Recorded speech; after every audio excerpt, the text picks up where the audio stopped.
சரிடா, நான் இன்னும் கொஞ்ச நேரத்துல வந்துருவேன், அவங்கள பதற வேணாம்னு சொல்லு. சரி சரி, பார்த்து பொறுமையா வா என்றவன் போனை வைத்துவிட அதற்கு பிறகு மிகமான வேகத்தில் காரை ஓட்டி கொண்டு சென்றான். ஆனாலும் காவியாவின் மேல் பயங்கரமான கோபத்தில் தான் இருந்தான். அவள் தன்னை பற்றி எது பேசி இருந்தாலும் கவலைப்பட்டிருக்க மாட்டான்.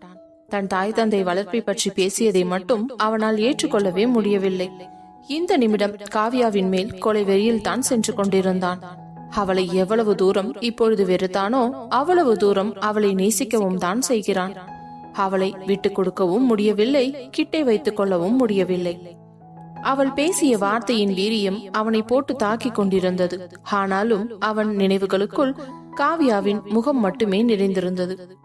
எப்படியோ வண்டியை உருட்டி பெரட்டி ஒரு வழியாக வீடு போய் சேர்ந்தவன் அதற்கு பிறகு அனைவருக்கும் பத்திரிகையை அனுப்பி வைக்கும் வேலையில் தீவிரமாக இறங்கிவிட்டான். அதன் பிறகு காவியாவின் நினைவு அவன் மனதில் சுத்தமாக இல்லை. ஏனென்றால் வேலை அவனை அவ்வளவு தூரம் இழுத்து கொண்டது. அதே போல யாழினி வீட்டிலும் அன்றைக்கு மாலை அனைவருக்கும் பத்திரிகை வைப்பதற்காக கமலாவும் அவர் கணவரும் சேர்ந்து தெரிந்தவர்கள், உறவினர்கள், நண்பர்கள் என்று அனைவருக்கும் பத்திரிகை வைத்துக் கொண்டிருக்க, அதே போல மித்ரனும் தன்னுடைய நண்பர்களை எல்லாம் நேரில் சென்று பத்திரிகை கொடுத்து அழைத்தான். அந்த விலை உயர்ந்த பத்திரிகையும் மாப்பிள்ளை இடத்தில் இருந்த பெயரையும் அந்த மண்டபத்தின் பெயரையும் பார்த்த நண்பர்களுக்கு மிகவும் அதிர்ச்சியாக இருந்தது. டேய் மித்ரா, உங்க மாமா அவ்வளவு பெரிய பணக்காரரடா? ஆமாண்டா. சூப்பர்டா மித்ரா, எப்படியோ இது மூலமா உன்னோட லைஃப் செட்டில் ஆயிடுச்சு. என்னடா சொல்ற? ஆமா, உன் அக்காவை கல்யாணம் பண்ணா இனி உன் குடும்பத்தில் இருக்கிறவங்களையும் அவரே பாத்துக்க போறாரு. அவர்கிட்ட இருக்கிற காசு பணத்துக்கு நீ எல்லாம் எப்படி படிக்கலாம் தெரியுமா? திடீர்னு இந்த ஸ்கூலை விட்டு நீ போயிட மாட்டல்ல. டேய், என்னடா அப்படி எல்லாம் பேசுறீங்க? இந்த வருஷம் நம்ம +2 படிக்கிறோம், ஞாபகம் இருக்குதா இல்லையா?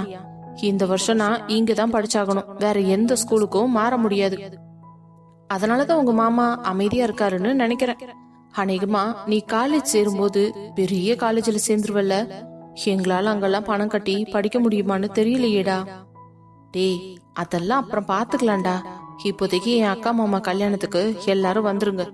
இந்த கல்யாணம் எந்தவித பிரச்சனையும் இல்லாம நல்லபடியா நடக்கணும். ஏன்னா என் அக்கா மனசுக்குள்ள அர்ஜுன் மாமா தான் இருக்காரு. எனக்கும் அவங்க 2 பேருக்கும் கல்யாணம் ஆகணும்னு தான் ஆசை. சோ இந்த கல்யாணத்துல எந்தவித பிரச்சனையும் வராம எல்லாமே சுமூகமா நடக்கணும்.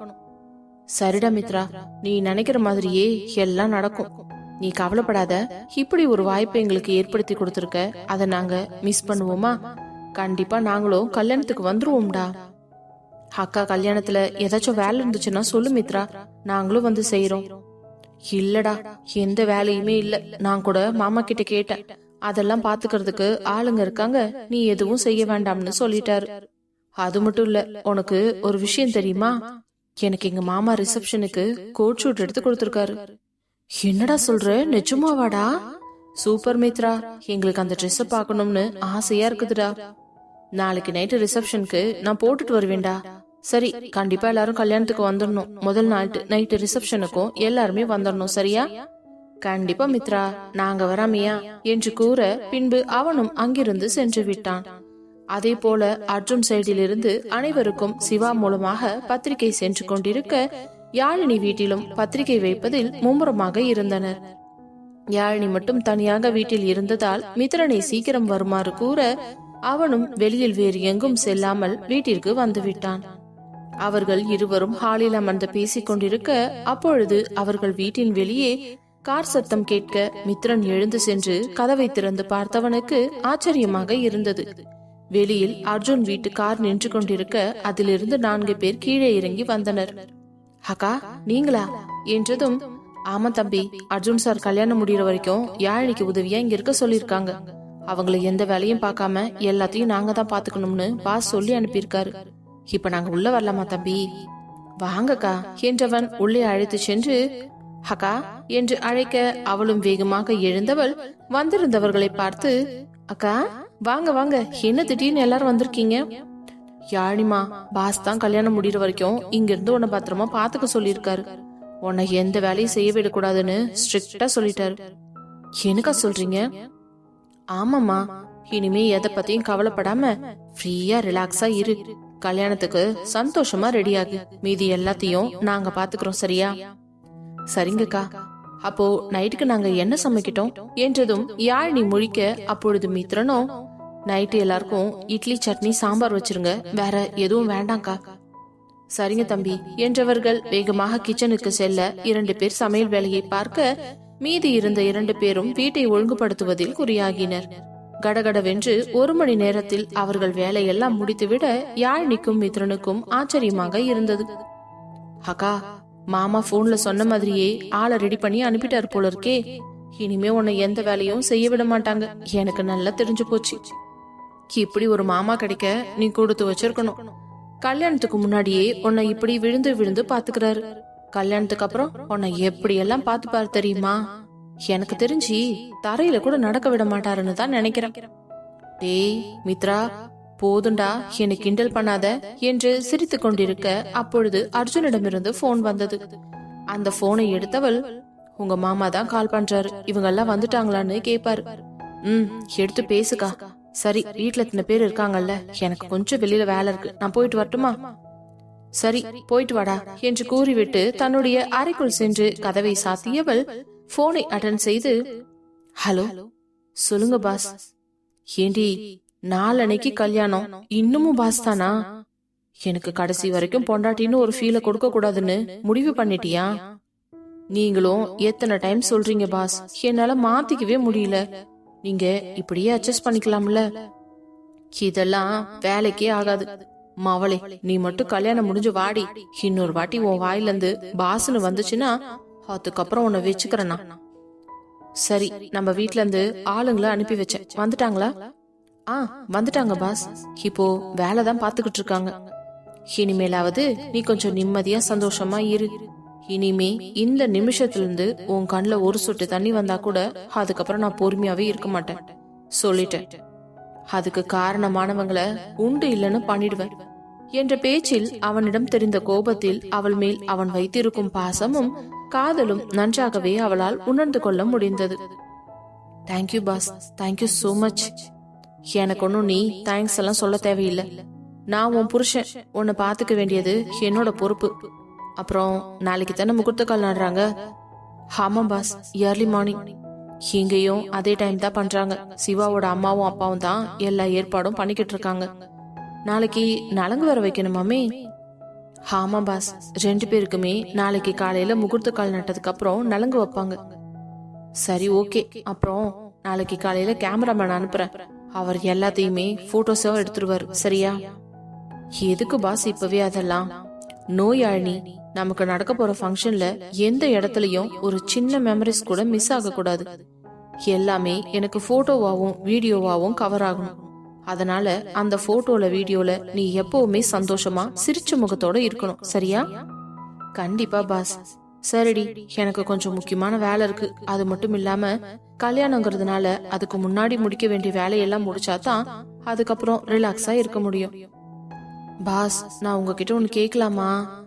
என்கிட்ட கேட்கறதுக்கான முழு உரிமையும் உனக்கு மட்டும்தான் இருக்கு. நீ எப்ப வேணாலும் என்ன வேணாலும் கேட்கலாம். இப்படி எல்லாம் தயங்கி தயங்கி கேட்கணும்னு எந்த அவசியமும் இல்ல. சரிங்க பாஸ், ஆனா இந்த விஷயத்துக்கு நீங்க ஓகே சொல்வீங்களான்னு தான் தெரியல. ஃபர்ஸ்ட் என்ன விஷயம்னு சொல்லுடி, அதுக்கப்புறம் மத்தத பாத்துக்கலாம். இல்ல, கல்யாணம் முடிஞ்சதுக்கு அப்புறம் நான் ஆபீஸ்க்கு வேலைக்கு வரலாமா? என்ன? அது பாஸ், நான் வேலைக்கு வரலாமா? ஏண்டி, இந்த கம்பெனிக்கு முதலாளி நீ, என்னடி பிஏ வேலைக்கு வரணும்னு ஆசைப்படுற? இல்ல பாஸ், என்னதான் முதலாளியா இருந்தாலும் உங்களுக்கு பிஏவா நான் மட்டும்தான் இருக்கணும். ஏன்னா அந்த இடத்துல என்னால வேற யாரையும் நினைச்சு கூட பார்க்க முடியாது. வேற எந்த பொண்ணையும் உங்க கூட பிஏவா அனுப்பவும் முடியாது. சரி, அதனால என்ன? பொண்ணு வேண்டாம், ஏதாச்சும் பையனை பிஏவா போட்டுக்கலாம். என்ன பாஸ் இப்படி சொல்லிட்டீங்க? சரி சரி, இதெல்லாம் நம்ம கல்யாணத்துக்கு அப்புறம் பேசிக்கலாம். இப்ப கொஞ்சம் முக்கியமான வேலை இருக்கு, நான் வைக்கட்டுமா? ஓகே பாஸ் என்றவள் போனை வைத்துவிட அதற்கு பிறகு அர்ஜுன் கிளம்பி ஆபீஸிற்கு சென்று விட்டான். அன்றைக்கு முழுவதும் அனைவரும் அனைத்து வேலைகளையும் முடித்து விட்டனர். சரியாக இரவு 8 மணி இருக்கும் பொழுது காவ்யா யாழினியின் வீட்டிற்கு வந்தாள். வரும்பொழுது கையில் ஒரு பேக்குடன் வர அவளை அவளுடைய தந்தை தான் அழைத்து கொண்டு வந்து விட்டார். அதை பார்த்த யாழினிக்கு ஒன்றுமே புரியவில்லை. காவ்யா, வா வா. அங்கிள், வாங்க அங்கிள் என்று அவர்களை அழைத்து உள்ளே அமர வைத்தவள், என்னடி திடீர்னு சொல்லாம கொள்ளாம வந்திருக்க? ஐயோ அது ஏன் கேக்குற? இன்னைக்கு பாஸ் போன் பண்ணி இப்பவே கிளம்பி யாழினி வீட்டுக்கு போ, கல்யாணம் முடியற வரைக்கும் நீ தான் அவ கூட இருக்கணும்னு ஸ்ட்ரிக்டா சொல்லிட்டாரு. இங்க நீ ரொம்ப லோன்லியா ஃபீல் பண்றியாமே? ஆமா, அது நோ கரெக்ட் தான். அது சரி, இதுக்கு உங்க அப்பா எப்படி ஒத்துக்கிட்டாரு? அப்பா கிட்ட பாஸே போன்ல பேசிட்டாருடி, அதனாலதான் அப்பா டைரக்டா என்ன கூட்டிட்டு வந்து விட்டுட்டு போக வந்திருக்காரு. அப்பாவும் அம்மாவும் கல்யாணம் அன்னைக்கு மண்டபத்துக்கு வந்துருவாங்க. சோ இப்ப என்ன விட்டுட்டு அவரு கிளம்பிடுவாரு. சரிம்மா காவியா, பத்திரமா இரு. யாழினி கொஞ்சம் பாத்துக்கோமா. நீங்க கவலைப்படாம போயிட்டு வாங்க அங்கிள், நான் பாத்துக்கிறேன் என்றதும் அவரும் புறப்பட்டு சென்று விட, அதற்கு பிறகு யாழினியும் காவியாவும் அவளுடைய அறைக்குள் புகுந்து கொண்டு அரட்டை அடிக்க தொடங்கினர். பாத்தியா யாழினி, பாஸ் உனக்காக இப்பவே எப்படி எல்லாம் பண்றாருன்னு. பாஸ் வீட்டுல வேலை செய்யறவங்கள கூட இங்க வந்திருக்காங்க போல இருக்கே என்றதும் அன்று நடந்த நிகழ்வுகளை எல்லாம் அவளிடம் கூறியதும் அதை கேட்ட காவியாவிற்கு பயங்கர கோபமாக வந்தது. ஏண்டி, உங்க அம்மாவுக்கு என்னதான் பிரச்சனை? எதுக்காக இப்படி எல்லாம் பண்ணிக்கிட்டு இருக்காங்க? தெரியலடி. இனிமே நம்ம இத பத்தி பேச வேண்டாம். கல்யாணம் முடியற வரைக்கும் இந்த சாப்டரை க்ளோஸ் பண்ணி வைப்போம். இதுக்கு மேல அம்மா சைட்ல இருந்து எந்த பிரச்சனையும் வராதுன்னு தான் நினைக்கிறேன். என்னவோ போ. அப்புறம் இன்னும் கொஞ்ச நேரத்துல மெஹந்தி போடுறதுக்கு ஆள் வந்துருவாங்க. என்ன, இப்பவா? ஆமாண்டி, இப்பவே போட்டாதான் கரெக்டா இருக்கும். ஏன்னா நாளைக்கு ஈவினிங் நம்ம மண்டபத்துக்கு கிளம்பி போயிடுவோம். அப்போ எப்பதான் உனக்கு மெஹந்தி போடுறது? ஏண்டி, இதெல்லாம் எப்படி பாஸுக்கு கரெக்டா ஞாபகம் வந்து செய்யறாரு? உன் மேல அவருக்கு அவ்வளவு லவ், அதான் ஒரு விஷயத்தையும் பார்த்து பார்த்து செய்யறாரு என்று இவர்கள் பேசிக் கொண்டிருக்க, அதற்குள் மெஹந்தி போடும் ஆட்களும் வந்துவிட, அந்த இரண்டு பெண்ணையும் அழைத்து கொண்டு வந்த மித்ரன் யாழினி அறையில் விட்டு விட்டு செல்ல வந்த உடனேயே அவர்கள் யாழினிக்கு ஒருவர் கையிலும் இன்னொருவர் காலிலும் மெஹந்தி போட தொடங்கினர். கடகடவென்று 1 மணி நேரத்தில் போட்டு முடித்துவிட்டு அதற்கு பிறகு காவியாவும் ஆசையாக தன் 2 கைகளிலும் போட்டுக்கொண்டாள். பிறகு வந்த வேலை முடிந்தது என்று அவர்கள் புறப்பட்டு சென்று விட, அதே நேரம் பத்திரிகை எல்லாம் வைத்து முடித்துவிட்டு வீட்டிற்கு வந்த யாழினி அப்பாவும் அம்மாவும் இதையெல்லாம் பார்த்து அதிர்ச்சி அடைந்தனர். வீட்டில் வேலையாட்கள் வேலை செய்து கொண்டிருக்க, யாழினி கைகளிலும் கால்களிலும் மருதாணி போட்டுக்கொண்டு அமர்ந்திருந்தாள். சிறிது நேரத்தில் அங்கு வந்திருந்த ஆட்கள் அந்த வீட்டின் முன்பு சீரியல் லைட், வெளியில் வாழை மரம், பந்தல் போடுவது என்று அனைத்தையும் கடகடவென்று செய்து கொண்டிருக்க, கமலாவிற்கே ஆச்சரியம். இதெல்லாம் நான் செய்ய சொல்லவே இல்லையே, நீங்க பார்த்த வாழையா இது என்று புருஷனை கேட்க, இங்க பாரு, நானும் உன் கூட தானே வந்து பத்திரிக்கை வச்சுட்டு வர்றேன். எனக்கு இதை பத்தி எல்லாம் எதுவுமே தெரியாது. எனக்கு தெரிஞ்சதெல்லாம் மாப்பிள்ளையோட வேலையா இருக்கும்னு நினைக்கிறேன். அவர் வீட்டை அலங்காரம் பண்றாருல்ல, அதோட நிறுத்திக்க வேண்டியது தானே. அதை விட்டுட்டு நம்ம வீட்டையும் சேர்த்து எதுக்கு பண்றாரு? ஏண்டி கூறு கட்டவளே, நம்ம பொண்ணுக்கு கல்யாணம், நம்ம வீடை மட்டும் பின்ன அலங்காரம் பண்ண மாட்டாங்களா? இதெல்லாம் நம்மளே செஞ்சிருக்கணும். நம்ம செய்யாததோட வெளிப்பாடுதான் மாப்பிள்ளை இதெல்லாம் செஞ்சுக்கிட்டு இருக்காரு. நீ வாயை முடிக்கிட்டு அமைதியா உன் வேலையை மட்டும் பாரு என்றதும் முகத்தை வெடுக்கென்று திருப்பிக் கொண்டு அவர் அறைக்குள் சென்று கதவை சாத்தி கொண்டார். யாழினி அறைக்குள் வந்த அவளது அப்பா அவளது கையில் இருந்த மருதாணியை பார்த்து மனம் குளிர்ந்து போனார். அப்பா வந்துட்டீங்களா? காவியா வாமா, எப்ப வந்த? கொஞ்ச நேரம் ஆகுது அங்கிள். நீ வந்ததுக்கு அப்புறம் தான் எனக்கு நிம்மதியா இருக்கு. யாழினி நீ இல்லைன்னா ரொம்ப தனியாவே இருக்கிற மாதிரி எனக்கு ஒரு ஃபீல் ஆச்சு. கல்யாணம் முடிகிற வரைக்கும் நீ அவ கூடயே இருப்பியாமா? கண்டிப்பா அங்கிள், அதுக்கு தானே பாஸ் என்ன கிளம்பி வர சொல்லியிருக்காரு. இப்பதான் என்னோட அப்பா கொண்டு வந்து என்னை விட்டுட்டு போனாரு. கல்யாணம் முடிஞ்சதுக்கு அப்புறம் தான் நான் வீட்டுக்கு போவேன். நீங்க கவலையே படாதீங்க. ஓகேமா, ரொம்ப சந்தோஷம் என்றவர், யாழினி உன் கையில இருக்க மருதாணி ரொம்ப அழகா இருக்குதுமா. தேங்க்ஸ்பா. என்னைக்கும் இதே மாதிரி சிரிச்ச முகத்தோட சந்தோஷமா இருக்கணும், எனக்கு அதுதான் வேணும். உங்க அம்மா பேசுறது நடந்துக்கிறது இதெல்லாம் நீ மனசுல வச்சுக்கிட்டு உன்னை நீயே வருத்திக்க கூடாதுமா. மாப்பிள்ள ரொம்ப நல்ல மனுஷனா இருக்காரு. இங்க இருக்கிறது எல்லாம் நீ மனசுல வச்சுக்கிட்டு அவர் கூட சந்தோஷமா இல்லாம இருந்துடாத. அவருக்கு இனிமே அப்பா, அம்மா, ஃப்ரெண்டு, மனைவி, காதலி எல்லாமே நீதான். அப்படி இருக்கும் பொழுது நீதான் அவருக்கு உறுதுணையா இருக்கணும். அன்பாவும் பாசமாவும் நடந்துக்கணும். எந்த காலத்திலயும் மாப்பிள்ள மனசு நோகுற மாதிரி எதுவும் பேசவோ நடந்துக்கவோ செஞ்சிடாதம்மா. அது அந்த கடவுளுக்கு கூட பொறுக்காது. உனக்காக இப்படி ஒவ்வொரு விஷயத்தையும் பார்த்து பார்த்து செய்யற புருஷன் கிடைக்க நீ கொடுத்து வச்சிருக்கணும். இந்த வாழ்க்கைய இப்படியே காலம் ஃபுல்லா நிலைக்க வச்சுக்க வேண்டியது உன்னோட கையில தான் இருக்கு. என்று அவ்வளவு அக்கறையாக புத்திமதி சொல்லும் தந்தையை கண்ணில் நீருடன் பார்த்தவள், ரொம்ப தேங்க்ஸ்பா, நீங்களாவது என்ன புரிஞ்சுக்கிட்டீங்க. அம்மா மாதிரி என்ன ஹர்ட் பண்ணாம.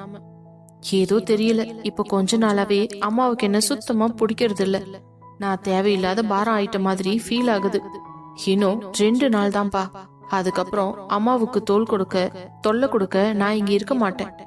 ஆனாலும் என்னோட நினைவு பூரா இங்கதான் இருக்கும். உங்களையும் மித்ரனையும் சுத்தி சுத்தி வரும்.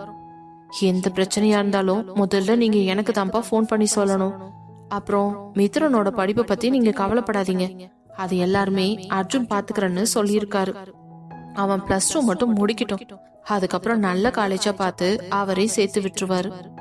ரொம்ப நல்லதுமா. எனக்கு அவனை நினைச்சுதான் கொஞ்சம் கவலையா இருந்துச்சு. அவனும் நல்லபடியா படிச்சு ஒரு வேலையில போய் உக்காந்துட்டான்னா அவன் வாழ்க்கைய அவன் பாத்துக்குவான். அதுக்கப்புறம் கடவுள் கூப்பிட்டாலும் நான் கண்ணை மட்டும் மூடிட்டு கிளம்பி போயிடுவேன்.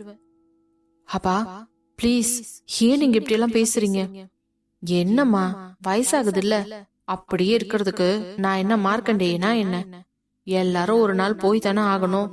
எனக்கு அந்த நேரம் வரும்போது நான் போக போறேன், அவ்வளவுதான். ஆனா ஒண்ணுமா, என்னோட காலத்துக்கு அப்புறம் நீயும் மித்ரனும் இதே மாதிரியே எப்பவும் ஒத்துமையா இருக்கணும். அவன் உன்னோட தம்பி, அதை எந்த காலத்திலயும் நீ மறந்துடாத. எந்த இடத்துலயும் அவனை விட்டு கொடுத்துடாதம்மா. நீயும் இல்லனா அவன் நொடிஞ்சு போயிடுவான். அப்பா நீங்க ஏன் இப்படி எல்லாம் பேசுறீங்க? அந்த மாதிரி எல்லாம் எதுவுமே நடக்காது.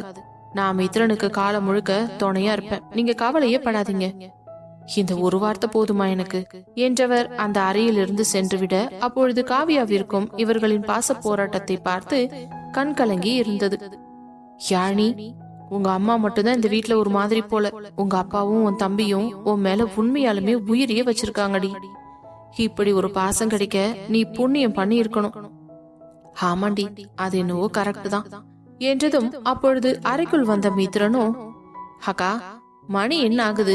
இன்னும் எவ்வளவு நேரம் நீ சாப்பிடாம இருக்க போற? என்னடா கையில மர்தாணி போட்டிருக்கு, எப்படிடா சாப்பிட முடியும்? இதெல்லாம் ஒரு ரீசனா? அப்புறம் தம்பின்னு நான் எதுக்கு இருக்கேன்? ஒரு நிமிஷம் இரு என்றவன் வேகமாக சென்று இரவு உணவை தட்டில் வைத்து எடுத்துக்கொண்டு வர, அதை பார்த்து யாழினிக்கு சந்தோஷமாக இருந்தது. பக்கத்தில் வந்து அமர்ந்தவன் இட்லியை சட்னியிலும் சாம்பாரிலும் முக்கி அவளுக்கு ஒரு வாய் ஊட்டிவிட கண்கள் எல்லாம் கலங்கிவிட்டது யாழினிக்கு.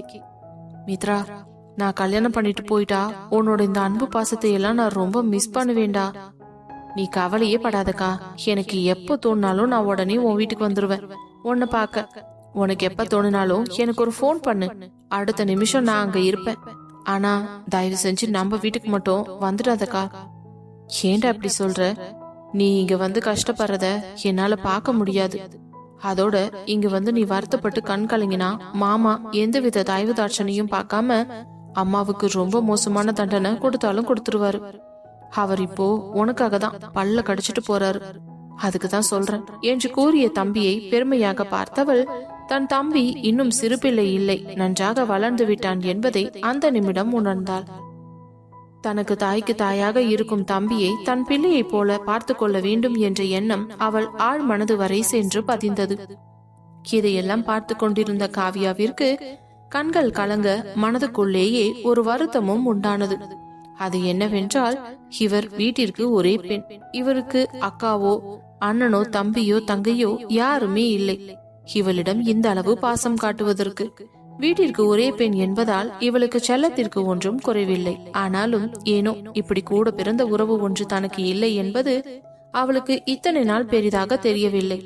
ஆனால் இப்பொழுது மித்ரனையும் யாழினியும் பார்க்கும் பொழுது தனக்கும் இப்படி ஒரு அண்ணனோ தம்பியோ இருந்திருந்தால் நன்றாக இருந்திருக்குமே என்று கண்கலங்கை யோசித்துக் கொண்டிருந்தவளின் முகத்தருகே சாப்பாடை எடுத்துக்கொண்டு மித்ரன் நீட்டியதும் அதில் ஒரு நிமிடம் பதறியவள், என்னாச்சு மித்ரா?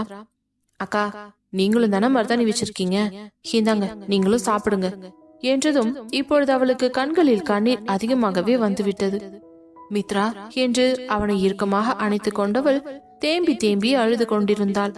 அதை பார்த்த யாழினிக்கு மிகவும் கஷ்டமாக இருக்க, ஏ காவியா, எதுக்கடி இப்படி கண் கலங்கிட்டு இருக்க என்றதும் மித்ரனிடமிருந்து பிரிந்தவள், எனக்கு ரொம்ப கஷ்டமா இருந்துச்சுடி. இது மாதிரி எனக்கு ஒரு அண்ணனோ தம்பியோ இல்லைன்னு மனசுக்குள்ள நான் எத்தனை நாள் வேதனைப்பட்டிருக்கேன் தெரியுமா? ஆனா இப்போ உண்மையான பாசத்தோட எனக்கு ஒரு தம்பி கிடைச்சிட்டான்னு நான் எவ்வளவு சந்தோஷமா ஃபீல் பண்ற தெரியுமா? என்றவள் அவன் கொடுத்த சாப்பாட்டை வாங்கி கொண்டு, thanks Mitra, thank you so much. உன்னோட இந்த பாசத்தை நான் எந்த காலத்திலையும் மறக்க மாட்டேன் என்றதும் அவனுக்கு சங்கடமாகிவிட்டது. அக்கா, எனக்கு யாழினி அக்கா எப்படியோ அதே மாதிரிதான் நீங்களும். எந்த காலத்திலயும் இந்த மித்ரன் உங்களுக்கும் தம்பிதான். நீங்க அதை நினைச்சு கவலைப்படாதீங்க. இவ்வளவு நாள் எனக்கு ஒரு அக்கா இருந்தாங்க, ஆனா இனிமே எனக்கு 2 அக்கா என்று கூறியவனை தோழிகள் இருவரும் பாசத்துடன் பார்த்தனர். அதே நேரம் அர்ஜுன் சார்பாக சிவா சென்று அந்த தெருவில் இருப்பவர்கள் அனைவருக்கும் முறையாக திருமண அழைப்பிதழை கொடுத்தான். குடும்பத்தில் எத்தனை பேர் உள்ளனரோ அத்தனை பேருக்கும் புத்தாடை வைத்து கொடுத்து பத்திரிகை கொடுத்து அழைக்க அவர்களும் சந்தோஷமாக வருவதாக ஒத்துக்கொண்டனர். அதே போல அவர்களிடம் விடியற் காலையில் முகூர்த்த கால் நடும் பணி இருப்பதனால் அனைவரும் ஒன்றாக வந்து கலந்து கொண்டு யாழினிக்கு நலங்கு வைக்குமாறு சிவா கேட்டுக்கொள்ள அவர்களும் அதற்கு சரி என்று ஒப்புக்கொண்டனர். அதே நேரம் யாழினி அப்பாவோ, நாளைக்கு காலையில முகூர்த்த கால் நடணும், யாரையுமே அழைக்காம யார் வந்து நடுவாங்க என்று கமலாவிடம் கேட்க, இங்க பாருங்க, அதான் நீங்க, நான், அந்த காவியா, மித்ரன், அப்புறம் உங்க பொண்ணு 5 பேர் இருக்கோம்ல, அது போதும். என்ன பேசிக்கிட்டு இருக்க? அட்லீஸ்ட் அக்கம் பக்கத்துல இருக்கிறவங்களையாவது கூப்பிடணும்ல. உங்களுக்கு அவ்வளவு அவசியம்னா நீங்க போய் கூட்டிட்டு வாங்க, என்ன எதுவும் தொல்லை பண்ணாதீங்க என்றவர் அறைக்குள் எழுந்து சென்று விட, அப்பொழுது வீட்டிற்குள் வந்த சிவா, உள்ள வரலாமா சார்? தம்பி வாங்க வாங்க, எதுக்கு நீங்க பர்மிஷன் எல்லாம் கேக்குறீங்க? என்ன திடீர்னு இந்த நேரத்துல வந்திருக்கீங்க? மாப்பிள்ளை ஏதாச்சும் சொல்லி அனுப்பிச்சாரா? இல்ல சார், இந்த தெருவுல இருக்கிறவங்களுக்கெல்லாம் பத்திரிக்கை கொடுக்கறதுக்காக வந்தேன். இப்பதான் எல்லாருக்கும் கொடுத்து முடிச்சேன். என்ன தம்பி சொல்றீங்க, நிஜமாவா?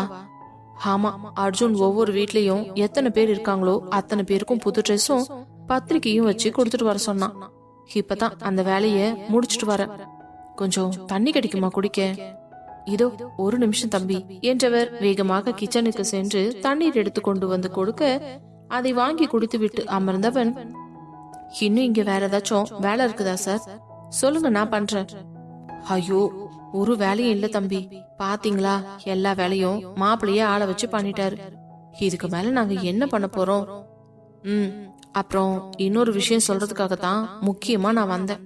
நாளைக்கு காலையில முகூர்த்த கால் நாட்டுறதுக்கு தெருவுல இருக்கிறவங்க கொஞ்சம் பேத்துக்கிட்ட சொல்லி இருந்தேன். அவங்களே வந்து எல்லாத்தையும் செய்வாங்க. நீங்க கூட இருந்து மட்டும் கொஞ்சம் பாத்துக்கோங்க. அதே மாதிரியே நாளைக்கு நலங்கு வைக்கிறதுக்கும் எல்லாருமே வந்துருவாங்க. அப்புறம் நலங்கு வச்சுட்டு போறவங்களுக்கு கொடுக்கறதுக்கான கிஃப்ட் எல்லாமே இன்னும் கொஞ்ச நேரத்துல உங்க வீட்டுக்கு வந்துரும் என்றதும் அவர் கண் கலங்க அவனை கையெடுத்து கும்பிட்டு, ரொம்ப நன்றி தம்பி. என் பொண்ணு கல்யாணம் ரொம்ப சிம்பிளா எந்தவித ஆர்ப்பாட்டமும் இல்லாம நடக்குதோன்னு நினைச்சு கொஞ்சம் வருத்தமா இருந்துச்சு. ஆனா இப்போ எல்லாருக்கும் நடக்கிற மாதிரி இயல்பா நடக்குதுன்னும் போது இப்ப எனக்கு ரொம்ப ரொம்ப சந்தோஷமா இருக்குது என்றதும், நீங்க நன்றி சொல்லணும்னா அர்ஜுனுக்கு தான் சொல்லணும். அவன் தான் ஒரு விஷயத்தையும் பார்த்து பார்த்து ஏற்பாடு பண்ணிக்கிட்டு இருக்கான். அவன் செய்ய சொல்றான், நான் செய்யறேன், அவ்வளவுதான் சார். சரி, அப்போ நான் கிளம்பட்டுங்களா? என்ன தம்பி, இருந்து சாப்பிட்டுட்டு போலாம்ல?